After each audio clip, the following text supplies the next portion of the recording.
चाहते तो कहीं पद लेके होते, बहुत बड़ी बड़ी कंपनी खोल के होते, लेकिन कहीं ना कहीं उनका जो एक दिल में आया, उनके दिल में आया कि मैं बिहार के लोगों की, बिहार की स्थिति को सुधारूं।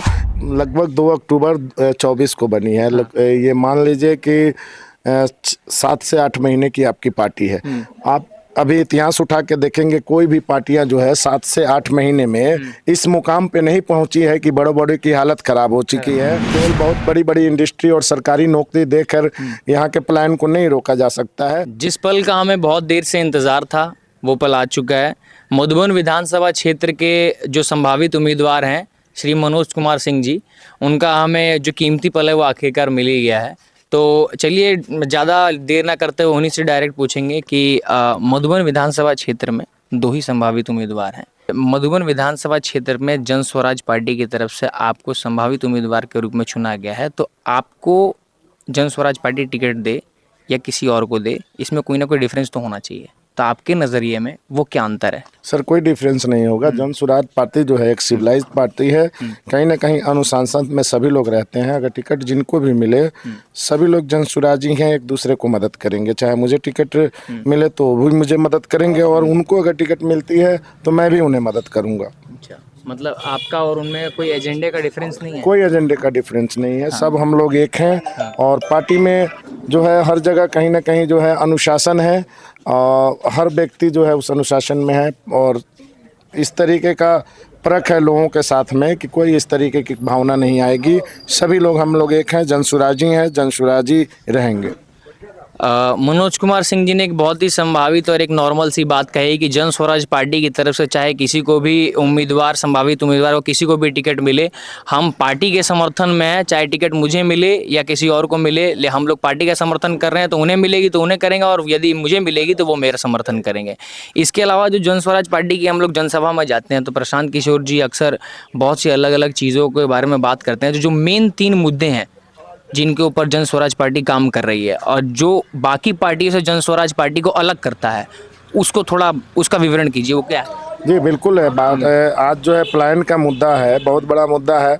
सारी पार्टियों से अब सबने क्या किया है कि किसी ने जात के नाम पे, तो किसी ने धर्म की राजनीति खेली है, तो कोई सेना की राजनीति खेलता है, इस टाइप से। लेकिन हम लोग केवल बिहार की राजनीति कर रहे हैं, बिहार के लोगों की बात कर रहे हैं। हमारी एक ही जाति है, प्लान की जाति है। इसमें जितने लोग हैं, जो लोग प्लान से दंश है, वो सब एक जाति हैं, और उन जातियों की बात करते हैं। एक जो प्लान कर रहा है, प्लान में आप आएंगे तो ST/SC का भी प्लान होता है, आप OBC का भी प्लान होता है, और स्वर्ण का भी प्लान होता है। इससे कोई वर्ग नहीं वंचित है।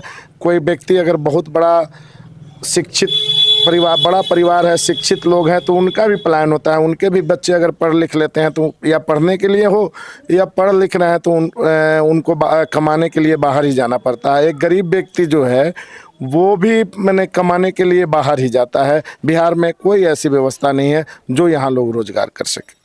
मतलब यदि जन स्वराज पार्टी, प्रशांत किशोर जी जिन मुद्दों पर बात करते हैं, उनके एक मुद्दा तो आपने क्लियर कर दिया कि बेरोजगारी और पलायन। जो सबसे तीसरा इम्पोर्टेंट है मुद्दा कि जो इंडस्ट्रियल एरिया है, इंडस्ट्रीज़ है, उसको बिहार में लाकर उसको इस्टेब्लिश करना है और बिहार के डेवलपमेंट में करना है, डेवलपिंग स्टेट्स में लाना है। तो जैसे उन्होंने एक कॉन्सेप्ट बताया था कि यदि हम उन इंडस्ट्रीज़ को यहाँ ले आएंगे तो हमारे यहाँ पे रोजगार बढ़ेगा। तो इसको थोड़ा सा इसको विवरित कीजिए कि किस देखिए, कई तरीके से है। केवल बहुत बड़ी बड़ी इंडस्ट्री और सरकारी नौकरी देकर यहाँ के प्लान को नहीं रोका जा सकता है। प्लान को रोकने के लिए आपको जो है ना, हर घर में इस तरीके का वर्क देना होगा कि हर घर में छोटा मोटा काम हो।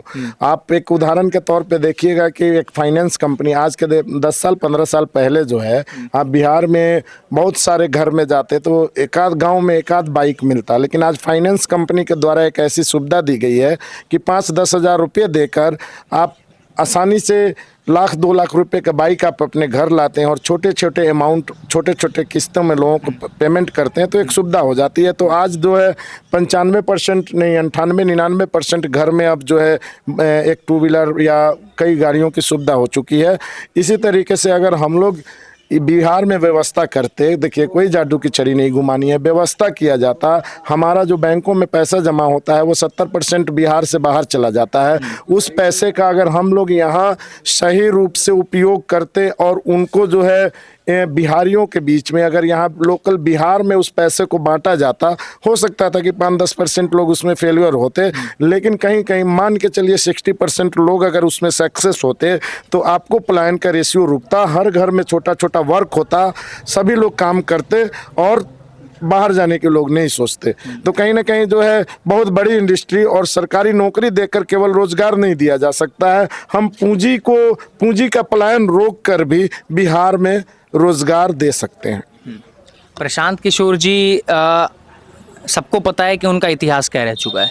वो एक राजनीतिक गणना कर चुके हैं, राजनीतिक स्ट्रेटेजिस्ट हैं, रणनीतिकार हैं। उनके ज़रिए उन्होंने अपने पूरे जीवन काल में पिछले 3 साल को छोड़कर, जब से उन्होंने अपना वो नौकरी वो काम वो छोड़ा है, उससे पहले वो पिछले 10 ऐसे मुख्यमंत्रियों को अपनी रणनीति से बना चुके हैं। 14 अगर यदि 14 अपनी रणनीति से 14 मुख्यमंत्रियों को बनाया जा सकता है, वो व्यक्ति इतनी बड़ी जब लेविश लाइफस्टाइल जी रहे थे, तो उसको छोड़ के जब वो इधर आए हैं पिछले 3 सालों से, तो कुछ एक उमंग, एक उम्मीद जो लोगों में जग रही है कि एक व्यक्ति आया हुआ है, उस उमंग को किस तरीके से डिस्क्राइब किया जाए? सर, अभी आपकी पार्टी लगभग 2 अक्टूबर 24 को बनी है।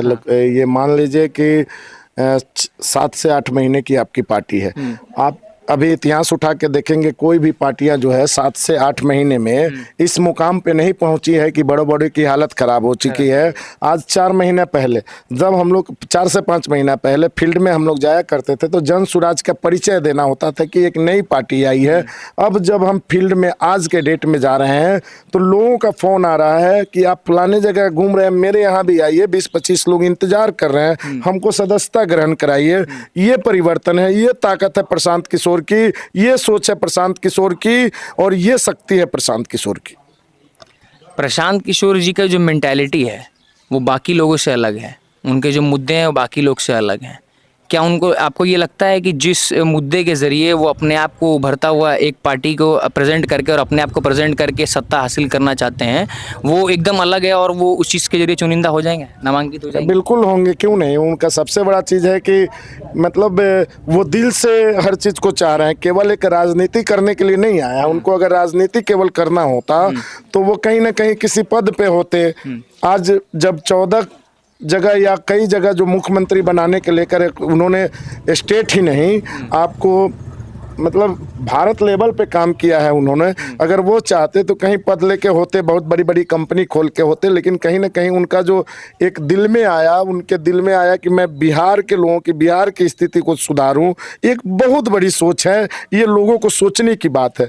अभी तक कई जगह जो होता है, जिन्होंने चारा घोटाला किया, जिन्होंने नोटबंदी से पहले कई जगह जो है ज़मीनें खरीद ली, फिर नोटबंदी किया, ऐसे सरकारें जब पैसा खर्च करती है, सरकारी एम्प्लॉय को अपने रैली में ज़बरदस्ती बुलवाया जाता है और भीड़ इकट्ठा किया जाता है, सरकारी तंत्र लगाकर, उनको कोई सवाल उठाता नहीं है। लेकिन प्रशांत किशोर जी अपनी कमाई का, अपने अति का सारा चीज़ करते हैं। किसी सरकारी पद पे वो रही नहीं है, कहीं घोटाला किया नहीं है, उन्होंने किसी को ठगा नहीं है। तो अगर वो अपना पैसा खर्च कर रहे हैं तो लोगों को मिर्च लग रही है।